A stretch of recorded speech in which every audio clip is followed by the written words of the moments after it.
কি দেখছো জয়া? একটা বাংলা ছবি। বাবা, কি করে দেখো বাংলা ছবি? শুধু প্যান প্যানানি আর ঘ্যান ঘ্যানানি। আমি তো ভয় দূরদর্শন খুলি না। আমি তো আবার কলকাতা দূরদর্শন ছাড়া কিছু দেখি না। তোমার বাপের বাড়িতে টিভি আছে?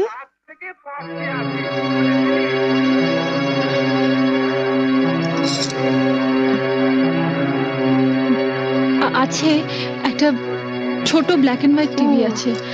আসলে আমাদের কেবল কানেকশন নেই তো, তাই ওই কলকাতা দূরদর্শনের প্রোগ্রাম দেখতে দেখতেই অভ্যস্ত হয়ে গেছি। এবার অভ্যেসটা বদলাও। ওটা বন্ধ করো আর কেবল টিভি দেখো। এখন আমরাও তো দেখবো। একটা দারুণ হিন্দি ছবি আছে। কি ছবি? হাম আপকে হ্যায় কৌন। ও, ওই ছবিটা তো কয়েকদিন আগেই দেখিয়েছিল, দেখোনি? দেখবো না কেন, দেখেছিলাম। কিন্তু ও ছবি যতবারই দেখো পুরনো হয় না। আর মাধুরী দীক্ষিতকে দেখে তো মন আর ভরে না, তাই না?